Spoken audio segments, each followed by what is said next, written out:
If you're autistic, you've probably been told to just rest to get over burnout. But you've tried that, right? And you're still exhausted, still overwhelmed, and it still feels like nothing is working. You spend days, weeks, maybe even months trying to recharge, but you're still running on empty. It's so easy to start thinking, well, I guess this is just my life now. Nope, really, it doesn't have to be. The problem with that just rest advice is it's just incomplete. Recovering from autistic burnout isn't about taking a break. It's about understanding the specific rules our nervous systems have for feeling safe enough to heal. Most burnout advice is designed for a neurotypical operating system. Ours is a little bit different. So, what is autistic burnout? It's a state of intense physical, mental, and emotional exhaustion that comes from the chronic stress of trying to navigate a world that was not built for us. Think of it like your brain and body shutting down features to protect themselves, like a phone going to extreme low power mode. You might lose skills that used to be easy, feel totally overwhelmed by lights and sounds, and find yourself unable to manage even the simplest tasks. This isn't a personal failure, it's a predictable outcome of being constantly overloaded. Here in this video, I'm going to break down the 4 non-negotiable rules for actually healing from autistic burnout so you can finally get your energy back for good. Before you can even think about recharging, you have to stop the drain. The absolute first step is creating a sense of safety for your nervous system by drastically reducing the demands on it. This isn't about being lazy, it's a strategic retreat. When you're in burnout, your capacity is just, well, gone. Pushing through is like trying to drive a car with an empty gas tank. You're only going to do more damage. So, what does lowering the load actually look like? Well, first, you have to get that ruthless about what's truly essential. For a little while, your only job is to focus on survival level basics: food, water, and whatever sleep you can get. Everything else is secondary. Look at your to do list and ask, what really happens if this doesn't get done today? If the answer isn't catastrophic, let it go. This could mean taking time off work, if that's an option, or at the very least, shrinking your workload to the bare minimum. It might mean ordering takeout instead of cooking, using paper plates to avoid dishes, or just letting the laundry pile up. This is a temporary measure to stop the bleeding. Secondly, you have to lower your sensory load. When you're in burnout, your tolerance for sensory input nosedives. Things that were just once annoying can now feel physically painful. Creating a low stimulation environment isn't a luxury for your nervous system, it's non negotiable. This is your permission slip to go live in a cave for a while. Dim the lights, use noise canceling headphones, even when you're indoors. Wear your most comfortable, non restrictive clothes. Avoid crowded stores and loud spaces. Your goal here is to give your senses a complete and total break. The point is to stop asking your nervous system to do more than it can handle. You're creating a stable foundation. You can't build a house during an earthquake, and you can't recover in a state of constant overload.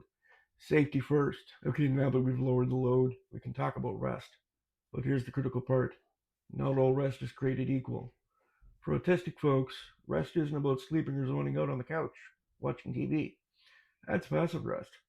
And while it's better than nothing, it often doesn't even touch the specific types of exhaustion we're dealing with: cognitive, emotional, and sensory exhaustion. Each one requires a different kind of rest. Real recovery requires active rest.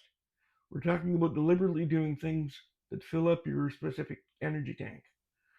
Let's start with sensory rest. This goes beyond just avoiding noise. It means actively seeking out sensory experiences that are regulating and soothing for you. For some of us, that's the deep pressure of a weighted blanket. For others, it might be watching a lava lamp, listening to the same song in a loop, or slowly running your hands over a soft texture. It's about intentionally giving your sensory system what it's craving to calm down. Next up is emotional and social rest. Social interaction, even with people we love, can be a massive drain during burnout. This means giving yourself permission to withdraw and just be alone. It means not forcing yourself to answer texts right away or go to that party. It can also mean spending time with people who don't require you to mask. Being around someone where you can just exist without performing is one of the most powerful restorative things you can do. And finally, cognitive rest. This is about letting your brain stop thinking so hard. Burnout often brings intense brain fog and executive dysfunction, making even simple decisions feel impossible. Cognitive rest means reducing the number of decisions you have to make. This could look like eating the same simple meal every day for a week, or creating a very simple, predictable routine. It also means diving into your special interests. You know, those activities that you can get lost in for hours, where time just seems to disappear. This is often your brain's most powerful way of recharging. It's not frivolous, it's a vital part of your recovery toolkit. So the next time you feel guilty for just resting, reframe it. Are you giving yourself sensory, social, or cognitive restoration? If the answer is yes, you're not doing nothing, you're actively healing.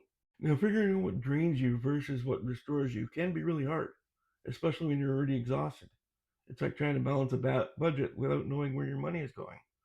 That's why I created a free energy tracker worksheet. It's a simple tool to help you start noticing your energy patterns throughout the day so you can do less of what drains you and more of what recharges you. It makes applying this rule way more practical. You can download it for free at the link in the description. Now, you can't recover from burnout in the exact same environment that caused it. Trying to heal a broken leg while still being forced to run marathons is not going to work. Rule number 3 is about building external supports, that scaffolding, that will hold you up while you recover. This is where accommodations come in. Accommodations are not special treatment. They are the tools that level the playing field, allowing you to function without constantly draining your battery. And you need them both at home and at work. Let's talk about home first. This is where asking for help and using tools to make your daily life easier. It could be as simple as asking your partner or family to take over grocery shopping for a while. It could mean using a meal delivery service, hiring a cleaner if you can, or simply giving yourself permission for the house to be messy. It also includes using technology to do your advantage. Set alarms for everything. Use apps for grocery lists. And put recurring chores on a digital calendar to free up that mental space. Now for work or school. This can feel more intimidating, but it's often critical for recovery. Workplace accommodations are legally protected supports that can make your job sustainable. The most impactful ones are often those that reduce your sensory and social load. This could mean requesting to work from home more often, getting a quieter desk away from the busy area, or using noise-canceling headphones. It can also mean changing how you communicate. Asking for instructions in writing instead of verbally can be a game changer when your brain is struggling to process sound. Requesting to have your camera off during video calls can save a huge amount of social energy. A flexible schedule that lets you work when your energy is highest is another powerful tool. You don't have to do it all at once. Just start by identifying the single biggest drain at work and think of one small change that could help. This scaffolding doesn't have to be permanent. It's a support structure that you build around yourself that gives you the space and safety to heal.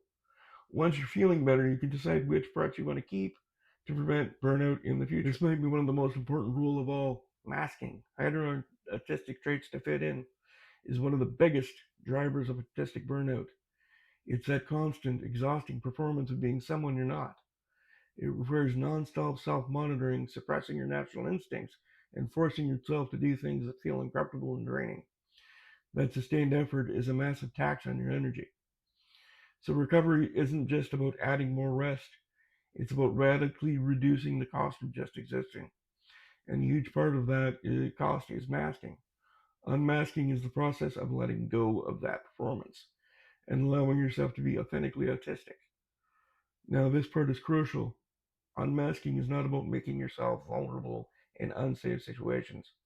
It's a strategic, gradual process that starts where you feel safe. Don't start by unmasking with your critical boss or a judgmental family member.